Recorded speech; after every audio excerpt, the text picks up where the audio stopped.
What's up guys, this is Terry with Moix RV in Conway, and guys, today we are checking out our Winnebago Ekko lineup. So whether you want the Ford chassis with a 3.5 liter EcoBoost and all-wheel drive, or the Mercedes chassis with that 2.0 liter 4-cylinder that's a high output diesel, also all-wheel drive, y'all have got to come on in and check them both out.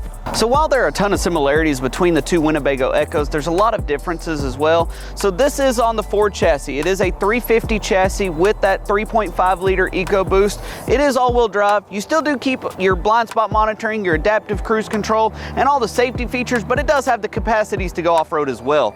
You've got a 320 amp hour Lithionics battery system, as well as a 2800 watt generator that is gasoline powered, that powers off of the fuel tank for the coach as well. So back here in the very back is actually where a ton of storage is. So you've got 65 cubic foot of storage back here. You can hold 2,800 pounds just in the cargo area alone, and you can even fit two full-size bicycles side by side. Comparing the Ford chassis and the Mercedes chassis side by side, there is a little bit of differences on the interior as well. So on the Ford chassis, you do have the 4 captain's chairs with 3-point safety seat belts in all of them.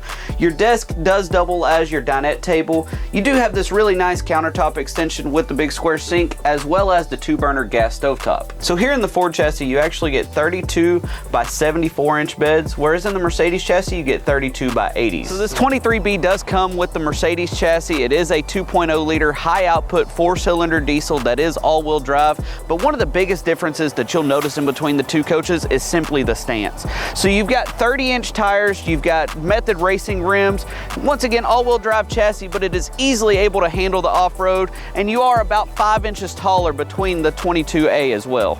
One of the other key differences between the Ford chassis and the Sprinter chassis is going to be simply the length of the coach. So you are roughly about 18 inches of length and difference between the coach, this one being 24.5 feet, whereas the Ford chassis is 23.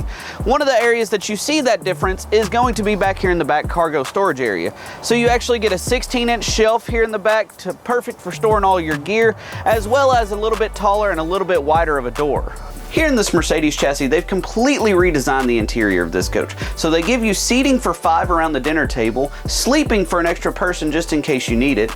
They've relocated the refrigerator here onto the driver's side, and then they completely changed up your kitchen, taking away that gas stovetop and replacing it with an induction stovetop and a convection microwave. Here in the back of this Mercedes chassis is where you will actually see the size difference. So you actually have the 32 by 80 inch beds, gives you a lot more space and a lot more storage back here.